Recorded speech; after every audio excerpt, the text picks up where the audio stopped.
We're talking about the third amendment to the Family Law Act that came into effect on the 10th of December last year, and most of the changes that impact our work and processes will need to be implemented from the 10th of June. So before I go any further, I'd like to acknowledge Aboriginal and Torres Strait Islander people as the traditional owners of Australia and pay my respects to elders past and acknowledge First Nations people that are here with us today. I come to you from the lands of the Gunai Kurnai in Gippsland in Victoria. If you use the chat to introduce yourselves and where you are and what country you're on, if you know, that would be great. You can also use the chat if you have any questions as we're going through. I'll try and keep a bit of an eye on it. That's just a little bit of an main topics that I'm looking to cover. So the Amendment Act, property reforms, there's reforms that are going to impact child contact services. I've got some information about that in the presentation, but I won't be spending much time. The case management and procedures around that will definitely impact us, and a few other changes. So I'll have a look at those in a little bit more detail. Don't worry, I'll go into further for the things that are impacting us. We've got some real clarity around the companion animals now and how the court must consider matters, and economic and financial abuse, and it's embedded also into the considerations that we need to take into account or encourage clients to take into account, both for spousal maintenance and property settlements. So we'll look at that in more. There's a definition around and a description of some of the behaviours that might be economic and financial abuse. The duty of disclosure is beefed up, and the penalties and consequences for failure to disclose are a little bit more articulated now. They've taken out control over children, so just tidied up the language there.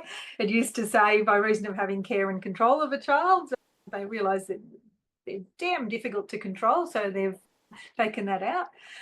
And yeah, so I've just got the sections here so that you can go to the legislation if you're that way inclined and look at the actual wording, and moving the just and equitable considerations up to make it very clear. Some of the amendments are really just bringing things that used to be in other acts and bringing them into the Family Law Act. So anyone who's looked at the property provisions in the past, they were pretty skinny and there wasn't a lot there.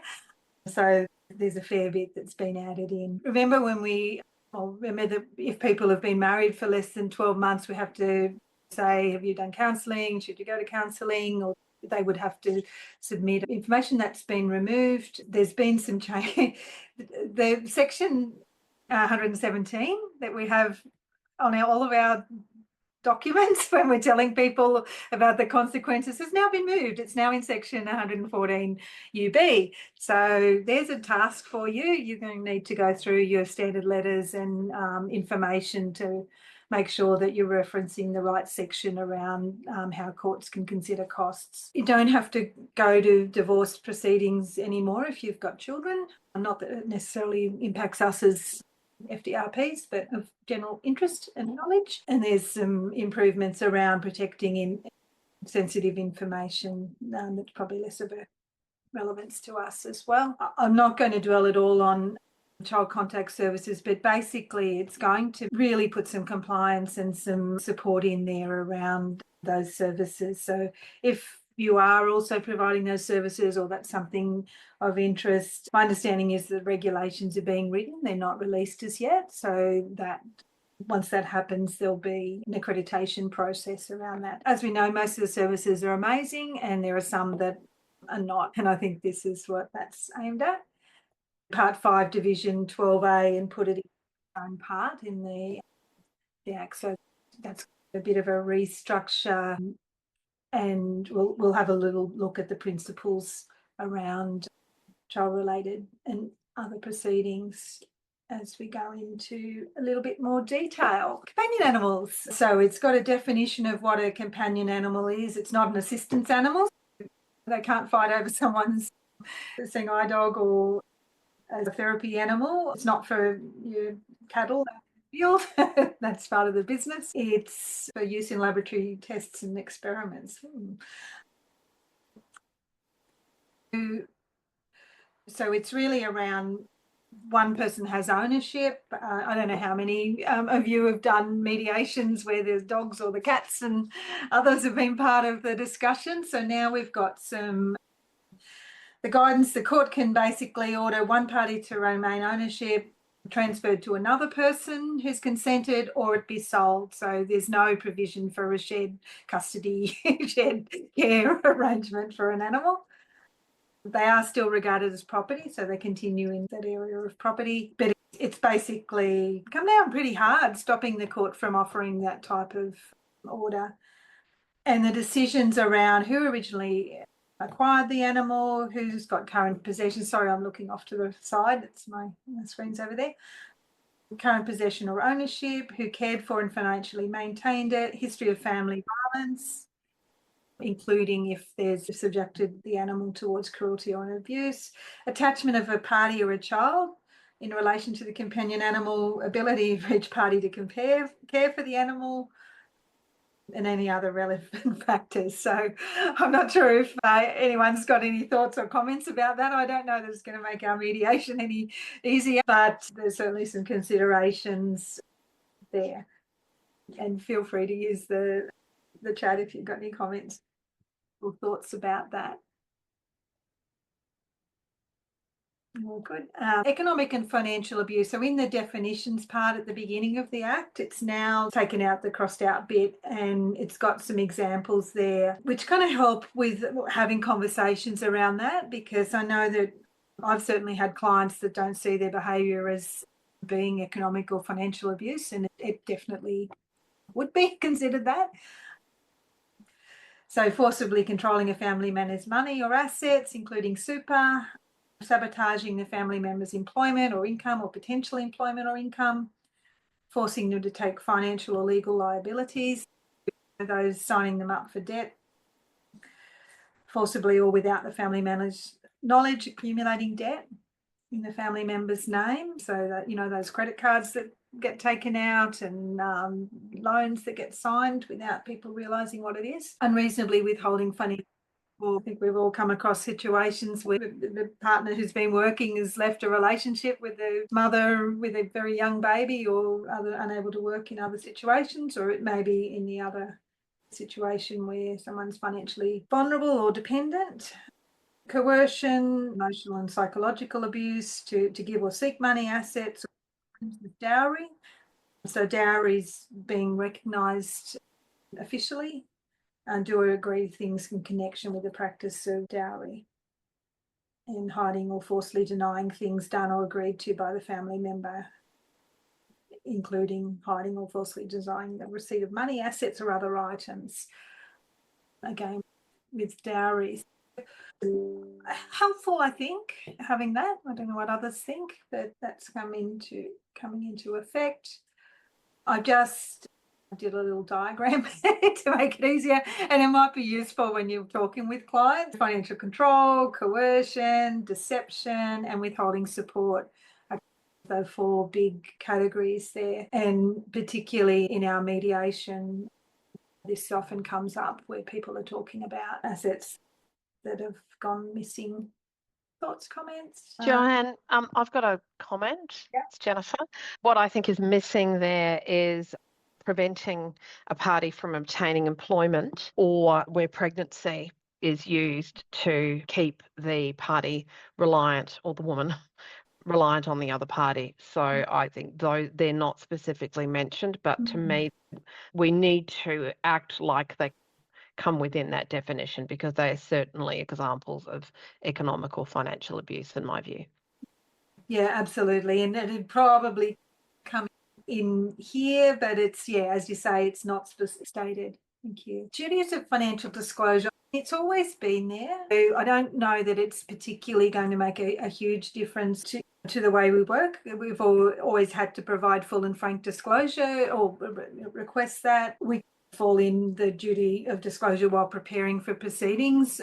So pretty much it applies anywhere.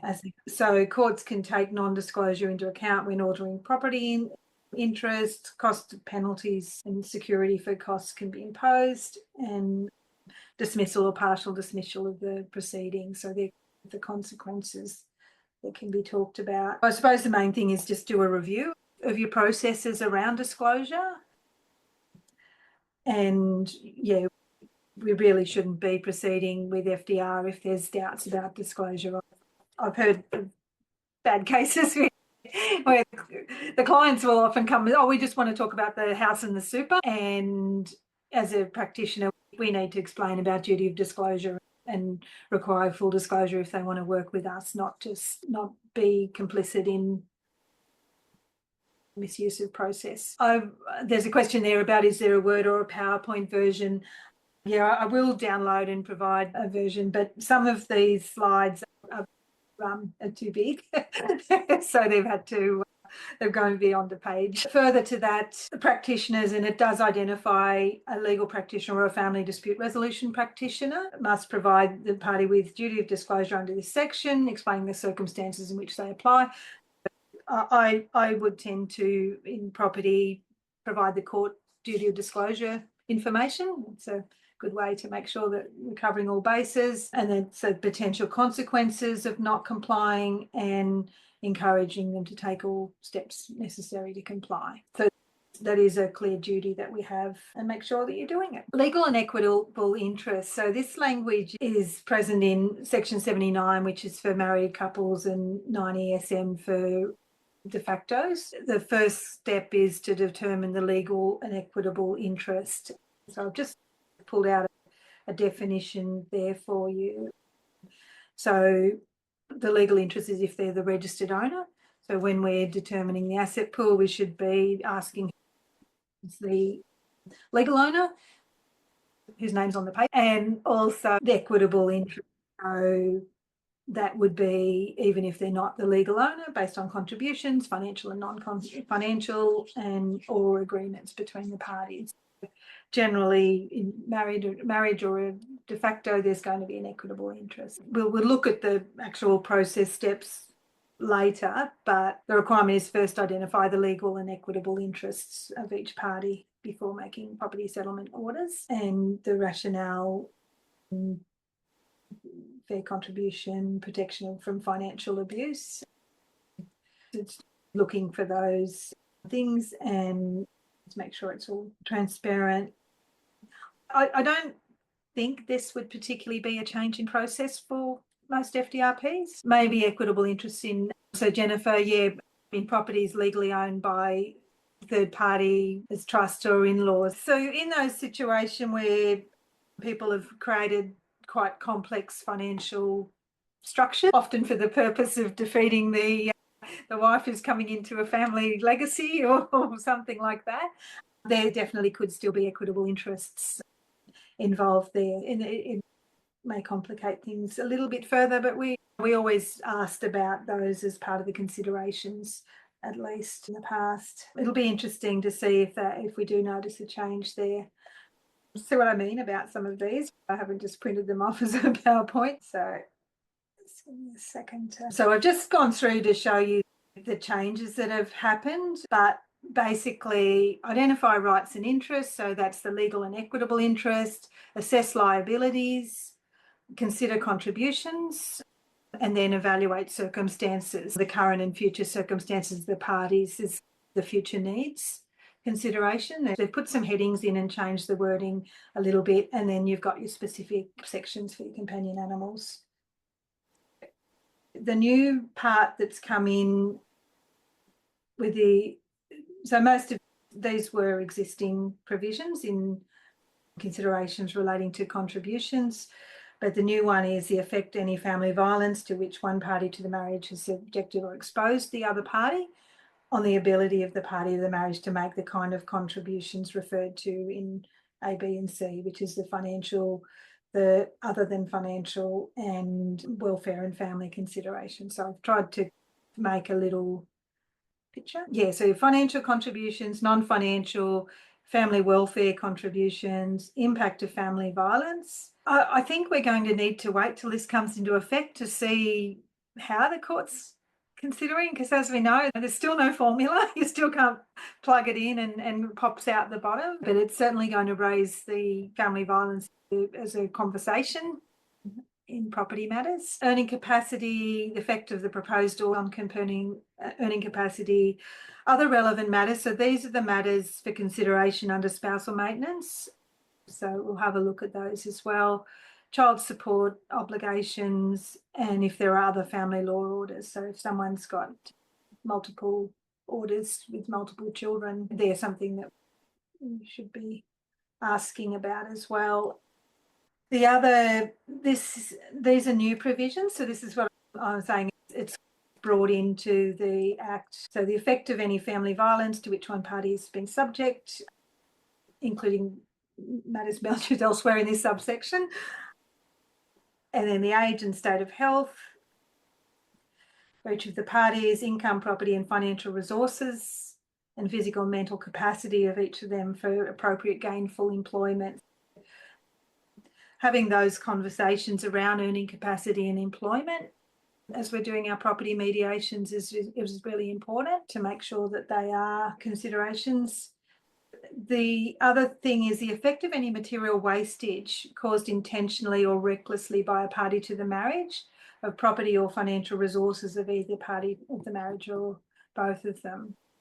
Some of you may have been bringing it up as wastage or other things, but it's now very firmly one of the things that we must be talking with people about, which is always a fun conversation. Any liabilities incurred by either the parties to the marriage or both of them, including the nature of the liability and the circumstances related to them. So going, rather than just saying, what are the debts? Did you both enter into these?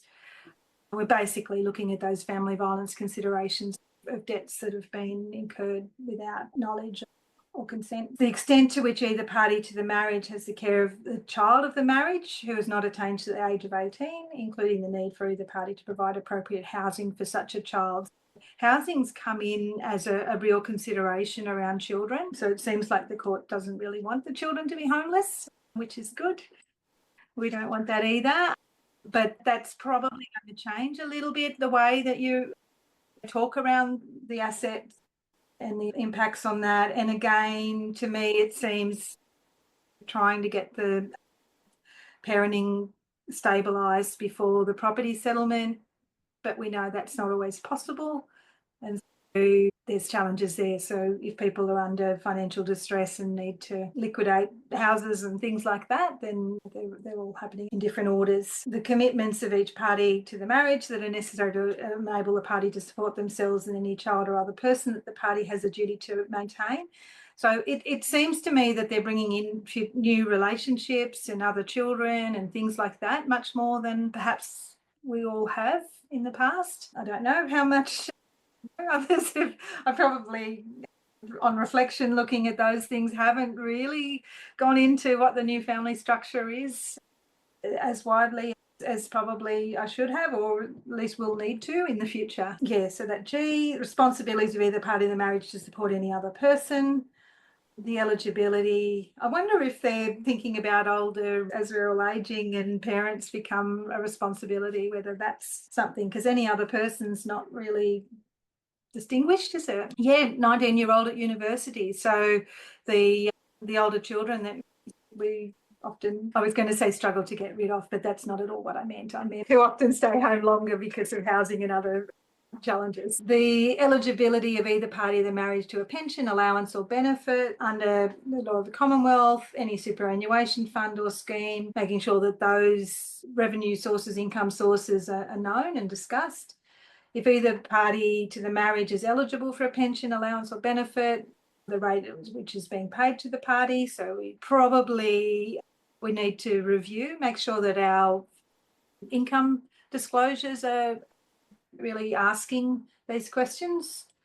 If the parties to the marriage are separated or divorced, a standard of living that is in the circumstances is reasonable, which is interesting subject and conversation to be had. The extent to which an alteration in the interest of the party to the marriage in any property would enable a party to undertake education or establish a business or otherwise obtain an adequate income. These are some of those provisions that used to be in the spousal maintenance consideration. I'm sure we've all had conversations about provisioning for the stay-at-home parent to get a qualification so that they can earn an income or get a job. Probably we'll have more of those. I would think the effect of any proposed order on the ability of a creditor of the party to the marriage to recover the creditor's debt as far as that effect is relevant. Okay, so if the changes are going to frustrate a creditor, that's something that needs to be discussed and considered. The extent to which each party to the marriage has contributed to the income, earning capacity, property and financial resources of the other parties.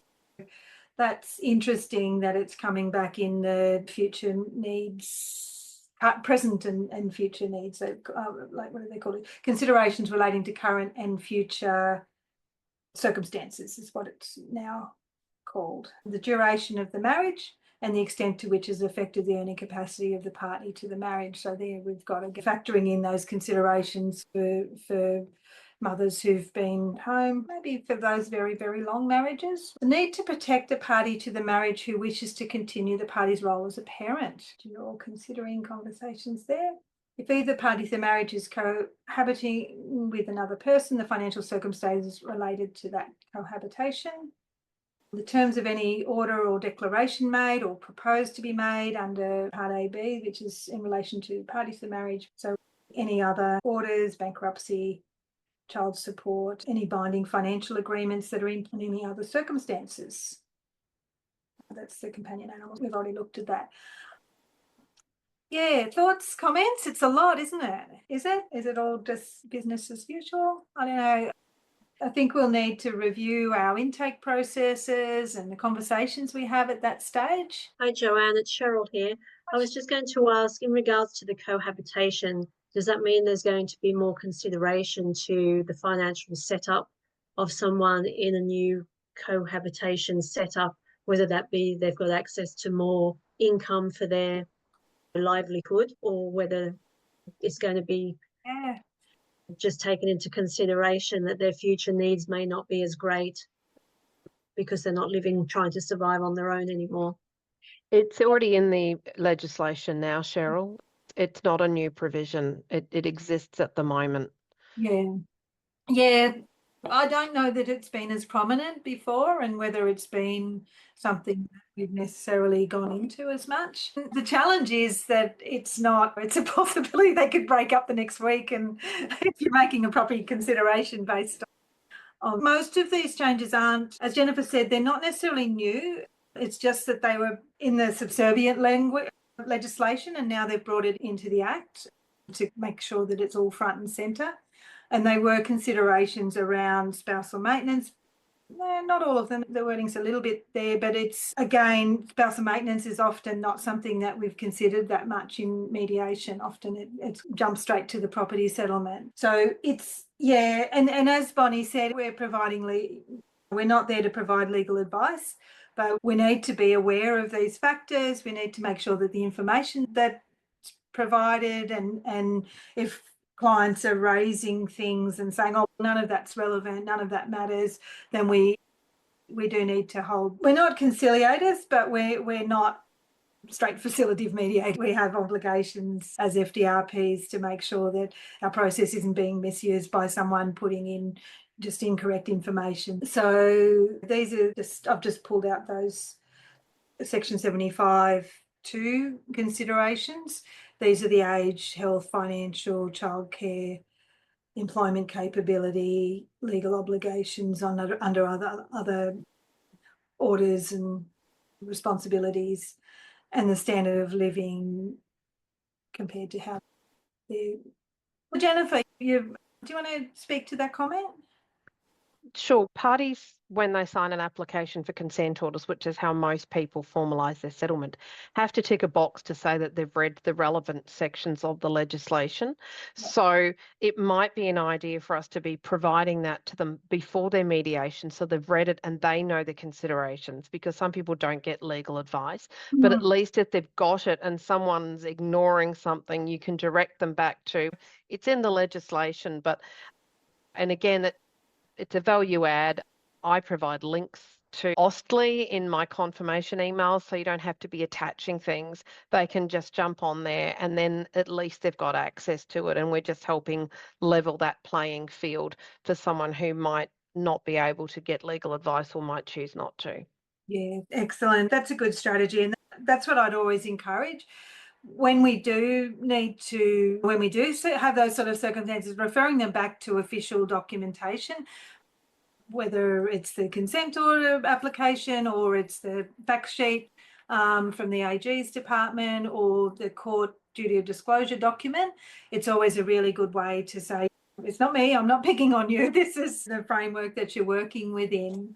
However, we still do need to look at our processes and just make sure that we are actually facilitating the conversation about the considerations that need to be taken into account. If they are going to get consent orders, which is going to be in the majority of the cases, they are going to need to put some information in around the considerations. Having the conversation, capturing that is all part of reducing the legal cost and burden on them in having their separation. So we've already gone through that one. That's section 75 on the spousal maintenance, and yeah, that's just another view of that 79.5 current and future circumstances, and again those material wastage. So it's been a factor, but I do consider that it has elevated by being there much more clearly articulated. So I think it will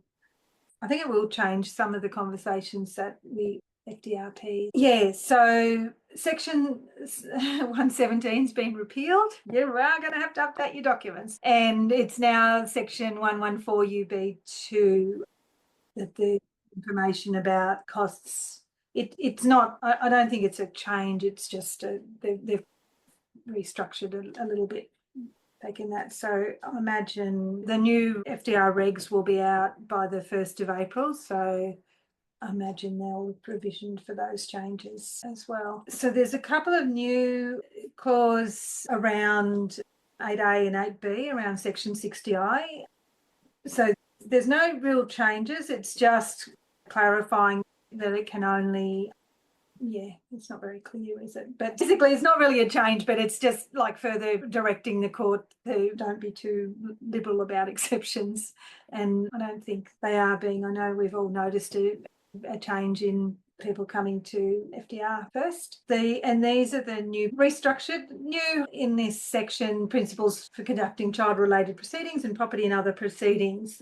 Court must give effect to the principles in this section.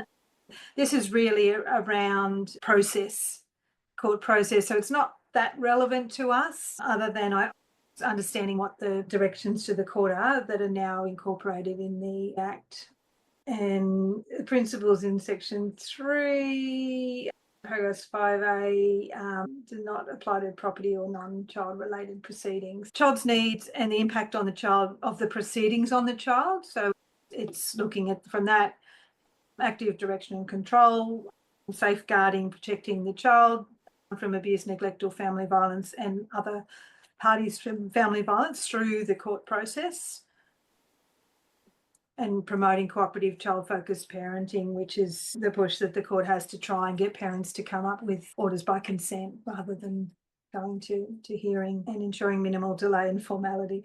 But I did have to laugh. So the one about undue delay and as little formality as possible, the 5th principle, legal technology and form, which is it's legal language that no clients understand. When they try and submit consent orders, they get a message back saying it's in the incorrect form, and they think, oh, what did I use the right form? No, they mean they're right. So just of interest, as I said, I'm not going to dwell. That's how much content's come in around the child contact services. If it's relevant to you, access the section, and there will be more coming out once the regulations are made. It's Division 3A, so they've put in a new division that's very much like the division about family dispute resolution or family counselling and others. I think they are going to work on family counselling at some point in the future, but at the moment, child child contact services. I don't think we can really spend the time on that at the moment.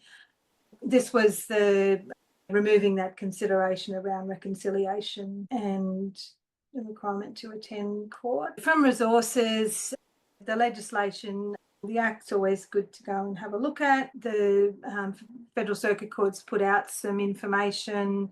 The AG's put out, it's on that page with the changes as well. Yeah, so it looks a little bit scary, but most of it is pretty much what we've been doing. But you might find that there's some changes around the considerations. Perhaps I would definitely encourage you to review your processes and the sorts of information you're asking, whether you're asking questions about the wider family or how the person's other supports and things that they have in place and the implications of those, income, and then all of those considerations around the impacts of family violence, particularly around not just asking what the debts are, how they were acquired and things like that. I suppose making sure that we are doing everything we can to identify if there has been financial abuse and then consider how that's going to be impacted. It'll probably also impact the way that we support people in getting legal advice and the sort of specific questions we might help them to formulate if they are a little bit naive about using legal services. What I'm working on at the moment is updating our FDR training to incorporate all of this. We've got the timing issue. We do have a property FDR course, so I'll get that once that job's done. We'll get that updated and we'll put out an opportunity to do some practical training with role plays and updated tools if people are interested in that.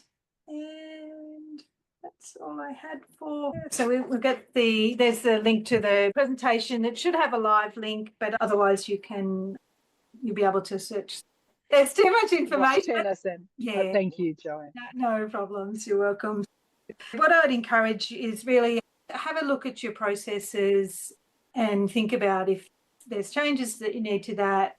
Definitely your information. So we'll need to update our Section 60I information because that way they didn't think about us when they decided to move it. I suppose we're not the centre of the universe for most people, and if people are interested, we can have another session just more as a conversation after you've had a chance to look at processes and things like that.